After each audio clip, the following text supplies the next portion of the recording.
Every season of America's Got Talent brings someone onto that stage who manages to capture the audience's attention for a few minutes. But every once in a while, someone walks into that spotlight carrying years of hard work, sacrifice, and experience that most of the audience has never seen. That is exactly what happened with Nene Royal. What looked like one unforgettable audition was actually the result of a journey that had started years before the cameras ever turned toward her. And once you understand everything that brought Nene to that moment, her performance becomes even more remarkable. Let's go back to Tuesday, July 7th, 2026. That was the night the world suddenly learned her name. Nene walked on to the season 21 stage of America's Got Talent looking like the last person you would expect to completely take over a room. She was only 15 years old. She was soft-spoken, visibly nervous, and even giggled at moments because of her own nerves.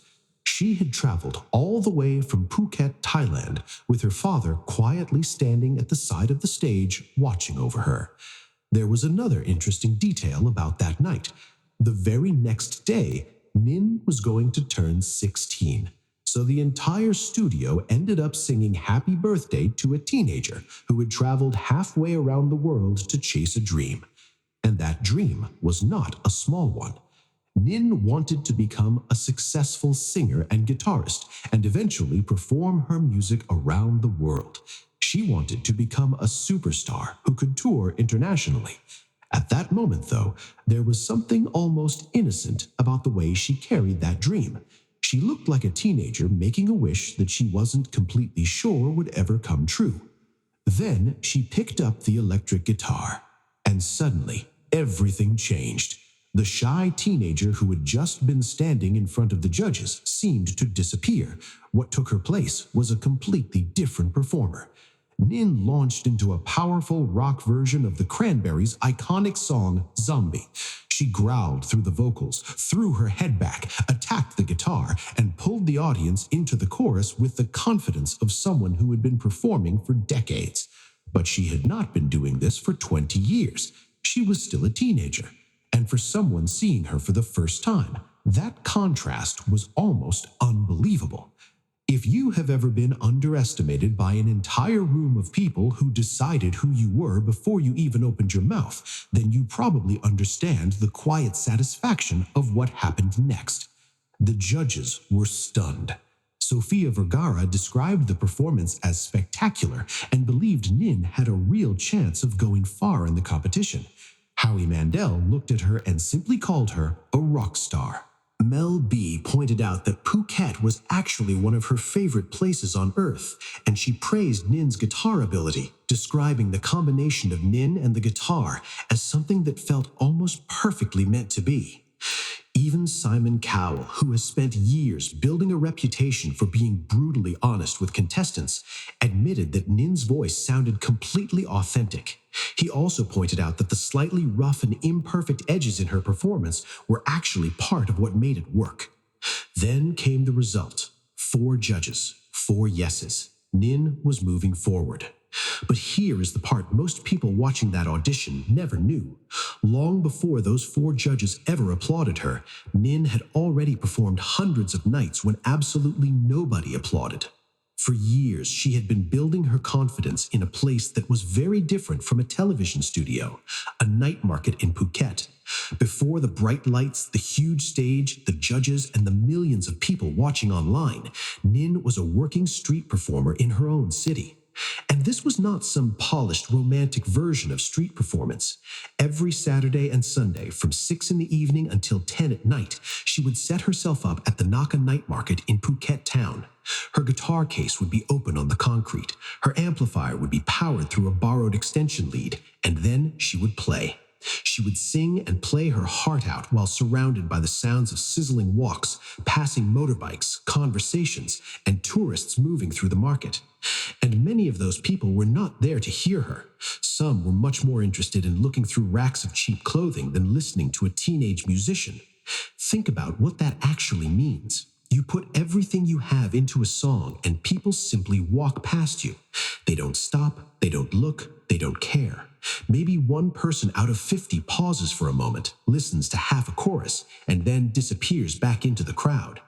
There is a very specific kind of loneliness that comes from performing for people who never asked to hear you.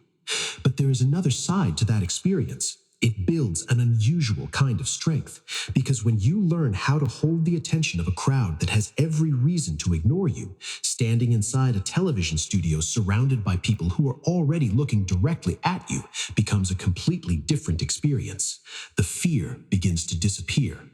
That was the secret weapon Nin had been carrying with her all along, and it was something the judges could not have known simply by looking at her. Back home in Thailand, Nin already had people who knew exactly what she could do. Across her social media channels, she had become known as the Angel of Rock. Her devoted supporters even created a fan page under the name Phuket Rockstar. So the shy, trembling teenager the judges met on that stage and the fearless performer who had earned the admiration of people in Phuket were not two different people. They had always been the same person. The difference was that America was seeing only one side of her for the first time. And perhaps the most remarkable part of Nin's story is how she reached that level in the first place. She never had formal guitar lessons. There was no expensive private teacher. There was no prestigious music school. There was no famous mentor secretly guiding her career behind the scenes. Nin taught herself. She learned by ear, watching videos online, listening carefully, copying what she heard, and repeating it over and over, until eventually her fingers began doing what her ears were telling them to do. It was the kind of quiet, repetitive practice that rarely becomes part of a glamorous success story. Nobody posts thousands of hours of practice. People usually only see the final performance. Nin's official story says she first held a guitar when she was 6 years old, although on the America's Got Talent stage, she told the judges she was 7. Either way, she was already gripping a guitar fretboard at an age when most children were still learning much simpler things. Her older channel even carried a playful description suggesting that her fingers move faster than light and that watching her play just once could become addictive. That might sound like a bold thing to say about yourself until you actually hear her play. And there is another important detail about that zombie performance. It did not show the full extent of what Nin can actually do on guitar. That performance was not the ceiling, it was barely the beginning. She has performed extremely demanding guitar pieces, including Deep Purple's Burn, featuring the kind of difficult guitar work that can make experienced musicians stop scrolling and lean closer to their screens just to figure out how she's doing it. Her ability stretches from delicate and emotional melodies all the way to aggressive full-throttle rock. And that versatility is part of the reason a real instrument brand, Enya Music, selected her as a featured artist while she was still a schoolgirl. That's the kind of endorsement many adult musicians spend years trying to earn. Nin had already reached that level while she was still incredibly young. And then there are the numbers. Her following grew beyond 800,000 people on Facebook alone. Across all of her platforms combined, her audience reached more than 3 million people. Those numbers are not simply vanity statistics. They represent a global audience that had already begun gathering around a young musician from a small island long before the mainstream audience in America discovered her. And perhaps the most interesting thing about all of it is how quietly she built that audience. She learned alone. She practiced in private. She watched a phone screen. She repeated the same things over and over, and nobody could promise her that any of it would ever pay off. But back in Thailand, that lonely practice had already produced something very real. A collection of trophies and achievements that the judges on that famous night in America never even heard about. The story that spread online made Nin look like a mysterious young talent who had suddenly appeared from nowhere. It was a beautiful story, but it wasn't the truth. Thailand had been watching her grow for years. On October 28, 2023, Nin placed second in the Overdrive Guitar Contest, a highly respected competition in Thailand that is also known by the nickname Guitar Battle. The judges praised her ability to perform at a professional level, even though she was still only a child. Then, on September 27, 2025, she was named an outstanding player at the King Power Band competition. That was another serious recognition of her ability as a live performer, rather than simply someone who happened to become popular online. She had also already appeared in front of cameras on the well-known Thai television program Super 10. There, she shared the stage with established professional artists at an age when many children would still feel too shy to sing in front of their own relatives. So when Nin eventually boarded a plane and traveled to the United States, she was not an inexperienced beginner stepping into the spotlight for the first time. She was already a tested musician. She was already decorated. She was already quietly celebrated. She was simply walking onto a stage much larger than any stage she had stood on before, and she was carrying years of preparation and pressure that the audience could easily mistake for beginner's luck. That difference between how the world saw Nin and who she actually was may be the most important part of her story, because there is something incredibly relatable about it. You can spend years working in the shadows. You can build something real while almost nobody notices. And then one day, one big moment happens, and suddenly strangers act as though you were born on the exact day they discovered you. Nin seemed to carry that quiet frustration with remarkable grace. She didn't need to explain herself. She simply let the music make the argument for her. But there is one more detail about that audition that even some of her biggest supporters back home may not have fully understood. It was hidden inside the very song she chose to perform. Zombie was not simply a famous rock song, it was born from tragedy. And almost nobody in that cheering audience knew the full story behind what they were hearing. To understand why Nin's choice of song was so powerful, you have to understand where Zombie actually came from. The song was written by Dolores O'Riordan of the Irish band The Cranberries and released in 1994, and it was not written simply to entertain people. It came from grief and anger after a terrible real-world event. On March 20th, 1993, 2 bombs were hidden by the IRA inside cast-iron litter bins in the English town of Warrington. When the bombs exploded, 2 children were killed. One was a 3-year-old boy named Jonathan Ball. The other was a 12-year-old boy named Tim Perry. More than 50 other people were also injured. Dolores O'Riordan was a young woman herself and was on tour when the news reached her. The horror stayed with her. She turned that anger and grief into a song that refused to treat violence as something normal, and she made the message deeply personal. She wanted it to be clear that this violence was not being carried out in her name and not in the name of ordinary Irish people. Because some people assumed that she supported the paramilitary groups simply because she was Irish. She strongly rejected that idea. She made it clear that the IRA did not represent her, that she was not part of the IRA, and that her family had nothing to do with what had happened. The song also reaches back to the Easter Rising of 1916, presenting the violence almost like an old sickness that keeps returning, while innocent children continue paying the price. Now put all of that history beside the image of Nin standing on the America's Got Talent stage, a smiling teenager, one day away from turning 16, standing under the bright lights of a global entertainment show and throwing her entire body and voice into a song filled with death, grief, protest, and the shattered emotions of a mother and a nation. The vast majority of that cheering audience had no idea that beneath the powerful guitar riff and explosive vocals was a protest against terrorism and political violence. Whether Nins fully understood every layer of the song's history or simply connected with the raw emotional power of the music, there is something deeply moving about what happened. A young voice from one side of the world was carrying the protest of another young woman from a completely different generation and culture. 2 young women separated by decades, countries, and circumstances, yet connected through one song. And the timing makes the story even stranger, because Nin's performance arrived at almost exactly the moment when the Cranberries' music was once again being brought back in the spotlight. Zombie has always had a strange ability to come back to life, again and again.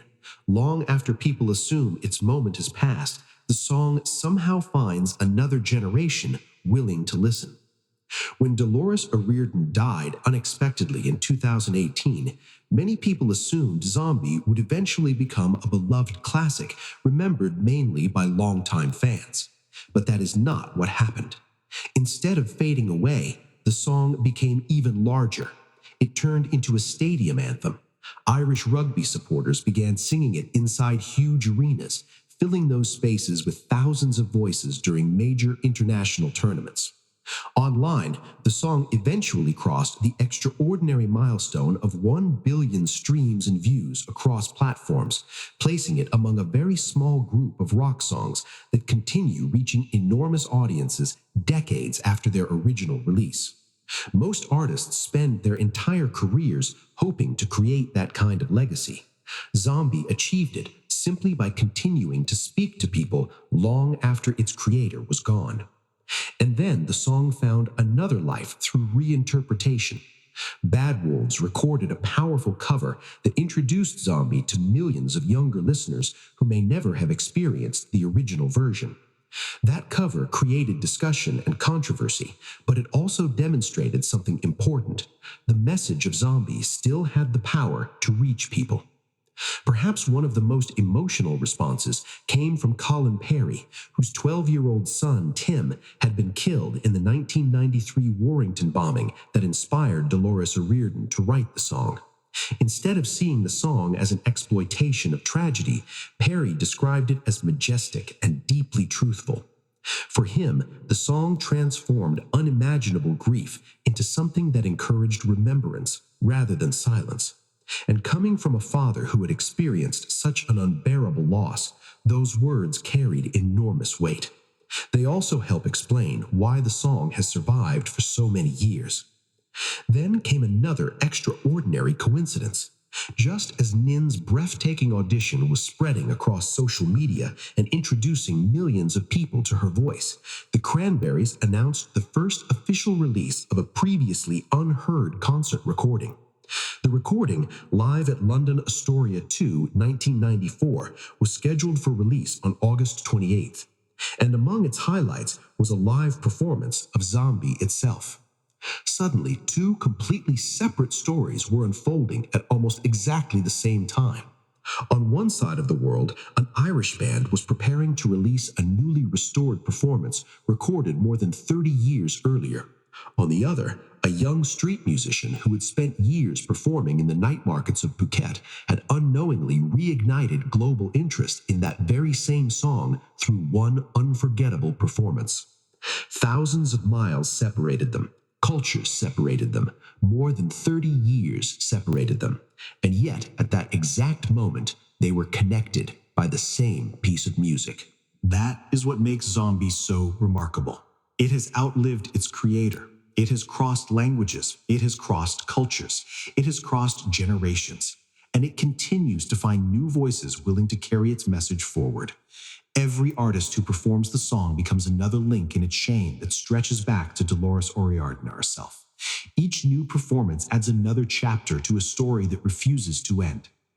And now, Nin is the newest link in that chain, even if she never imagined that one audition would place her in such extraordinary company. There is something deeply moving about the idea that a protest song born from the heartbreak of one nation could travel halfway around the world, reach a young singer who grew up in an entirely different culture, and still create the same kind of emotional impact in people listening decades later. That kind of connection cannot be manufactured. It happens when music manages to touch something universal. But as powerful as that one performance was, the real story of Nene Royal may only be beginning. Because the America's Got Talent audition was never supposed to be the finish line. Those 4 yeses sent her into the next round of the competition. And although the show had not yet revealed exactly how far she would ultimately go, Nene was still very much in the running. She was still one step closer to the touring superstar dream she had carried with her onto that stage. But perhaps even more importantly, she was not simply sitting back and waiting for the internet to decide what happened next. Away from the cameras, Nin had already been writing and recording her own original material. She was preparing a debut EP expected to arrive that summer, and that quietly represented one of the biggest changes in her journey. Because there is a huge difference between being a young musician who can perform other people's songs and becoming an artist who creates music of her own. That is the next step Nin appears to be taking. And when you put the entire journey together, it becomes much more than a simple viral audition. A child taught herself guitar from a screen. She practiced for years. She performed in night markets while crowds walked past her. She learned how to command the attention of people who had no reason to stop. She collected trophies that almost nobody outside Thailand knew about. She built an audience of millions. She earned recognition from a real instrument brand while she was still a schoolgirl. And then she walked on to one of the biggest talent show stages in the world and performed one of rock music's most serious protest songs, with her father proudly watching from the side of the stage. The same father who probably watched her perform countless times before, only in much smaller and humbler places. The trembling, shy girl the judges saw and the fearless angel of rock that her hometown already knew were never two different people. They were the same person all along. The world simply hadn't seen the whole story yet. And if this story is only halfway through, then what comes next could be even more interesting. Imagine going back to the little girl playing guitar while motorbikes passed by and crowds moved around her. If someone had told that little girl that one day 4 global television icons would rise to their feet and celebrate her performance, she might never have believed it. But that is exactly what makes her journey worth following, because Nene Royal did not appear out of nowhere. She was built slowly, through practice, through rejection, through quiet nights at a market, through empty audiences, through trophies, through mistakes, through years when almost nobody outside her hometown was paying attention. And now, the world is finally watching. So the question is no longer whether Nin can surprise people once. She already has. The real question is how far she can take this. Does Nene Royal have what it takes to win the entire competition, or is the biggest moment of her career still somewhere ahead of her? I want to hear what you think. Leave your honest thoughts in the comments below, because this story is far from over, and I genuinely want to know where Nin's journey goes next.